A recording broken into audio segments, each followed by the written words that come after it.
He made this point. He says, you see, when we're not fishing, we're fighting. And it really made a good point. Something like that, I think, is the point here in the book of Judges. Now, it's also interesting to note that in the first prologue and the last epilogue, that both of these texts in the book of Judges portray both Ephraim and Benjamin in a very negative light, particularly Benjamin. But in chapter 1 of the book of Judges, Judah is portrayed as being largely successful in displacing the Canaanites. But Benjamin is identified and singled out even as having failed to take Jebus, the city of Jebus, which was in their territory, and much of Ephraim also failed in dislodging the Canaanites. So it's very interesting to see how that plays out in the first chapter. And then, of course, in Judges 19 to 21, the tribe of Benjamin is also portrayed very negatively. Let me summarize that story for you somewhat quickly so that you can see the point. But Judges 19 through 21 basically tells the story about a Levite and his concubine who have a domestic dispute. And the concubine leaves and goes back to her father's home. And guess where her father lives?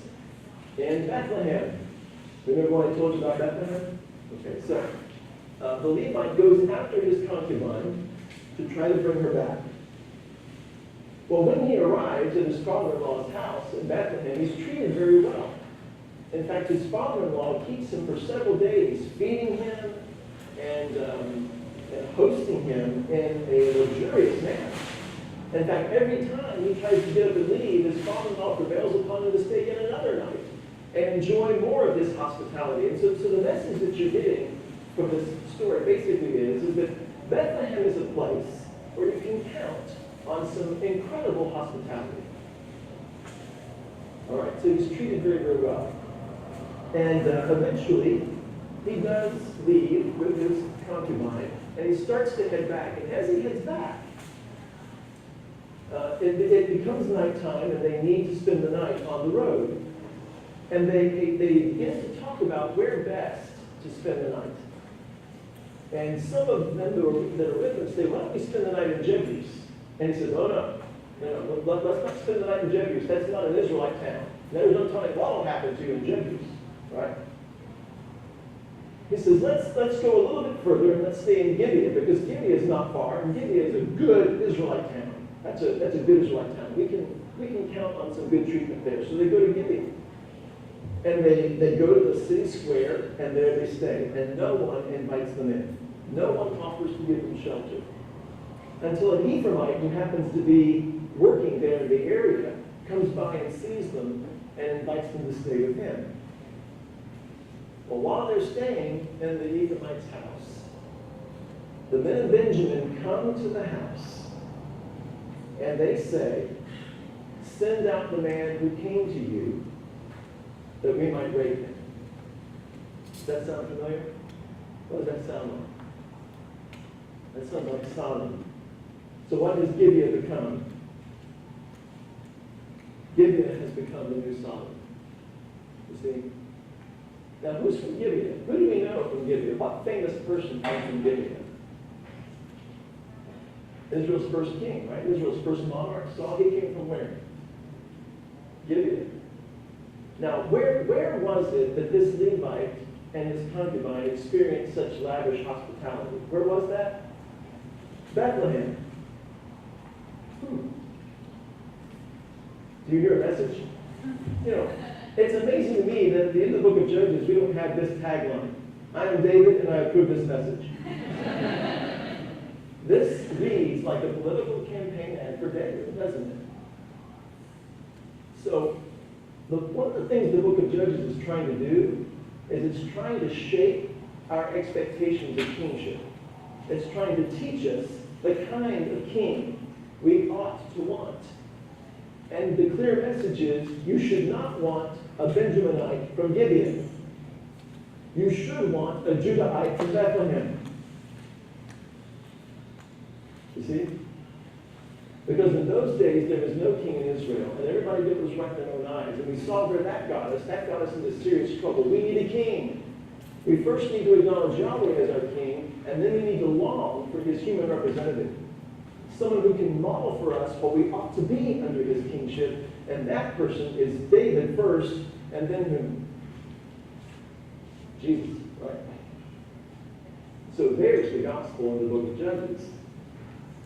So anyway, well, what essentially happens next is, unwilling to give his guests over to the men of Gibeah for them to do it as they please, the Ephraimite offers them his virgin daughter, just as Lot did. They refuse that. And then in a quick move, the Levite tosses his concubine out to them and closes the door to protect himself. And they, of course, abuse her all night and leave her for dead. The Levite wakes up the next morning, finds his concubine laying there at the threshold of the door, discovers she's dead, takes her home, carves her up into 12 pieces, and sends her out as a calling card to the tribes of Israel to wage war against the men who did that. One of the things that I mentioned about the book of Judges is that women in the book of Judges play a very interesting and important role. You think immediately, for example, of some of the more positive portrayals of women in the book of Judges, like Aksah in chapter 1. You think of Deborah as a judge. You think of Jael as the hero of that story that we talked about in my sermon this morning. But what you want to notice is that throughout the book of Judges, the way women are treated is documented very carefully, and it almost functions like a barometer of Israel's spiritual health.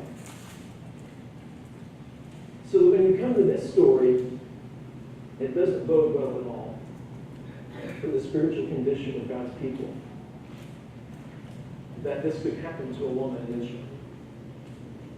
So I kind of think there's something going on there with the way women play a critical role. We're going to notice this as we look at some of the other stories in Israel, what a critical role women play throughout the book, and how Israel's reaction to them, Israel's response to them, is a very good indication of where they are spiritually.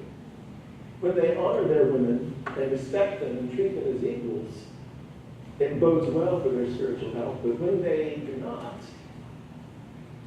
it really is an indication of how far removed they are from God's heart. So this is really an interesting thing that occurs. But nonetheless, what happens is by the end of the book of Judges, you find all of Israel at war with the tribe of Benjamin, so much so that the tribe of Benjamin is nearly brought to extinction. And then the other tribes feel sorry, but they've already committed not to let their daughters marry Benjaminite, let their sons rather marry Benjaminite daughters, which is interesting because they had no problem with them marrying Canaanites. Just saying, right? So what they do is they let them basically steal the women of Jabesh Gilead and use them for wives so they can repopulate the tribe of Benjamin. It's just a horrible story. It's just terrible, isn't it? But what's the point? Okay, once again, let me remind you of these two things before I let you go tonight. First, God did not give up on Israel, no matter how bad things got. Right? He saw them through these very dark days. Second thing is the shock effect is designed to be a kind of defibrillator for us, to shock our hearts back into alignment with God's heart. And then this final thing, what the book of Judges is really trying to do is to teach you what kind of king you should surrender to. Not a Saul, who has this kind of history, who has this kind of background, but a David, a Jesus, the son of David, who exemplifies submission to Yahweh, who exemplifies the kingship of Yahweh. Because if there is anyone who is the antithesis of the period of Judges, if there's anyone who exemplifies the opposite of everybody doing what is right in his own eyes, it's Jesus Christ, who before the kingship of the Father says, if possible, let this cup pass. But if not my will, but yours be done. Now that's someone who doesn't do what's right in his eyes, but who does what's right in his Father's eyes. That's the kind of king we should be looking for. That's the kind of king we should surrender to That's the kind of king we should introduce our children to, because he's the only one who can prevent the law of the third generation from continuing to ravage the people of God. Thank you for your kind attention tonight. And let me just close with a quick word of prayer, and then I'll let you go to get your children. Father in heaven, this has been a sobering message. And a hard one to hear, but we thank you for it. And we pray that you would give us ears to hear and eyes to see the truth that is here. We pray for the next generation, that you would help us to model Christ for them, that you would help us to steer them away from doing what's right in their own eyes, and instead doing what's right in your eyes. Father, forgive us for any hypocrisy in us that might turn them off or turn them away from you. We pray that we would confront and deal with anything in us that is a potential stumbling block for our children, and that we would seek to model for them the discipleship that we want them one day to voluntarily take up for themselves, that they too might be a first generation. We ask all this in Jesus' name. Amen. Thank you all so much.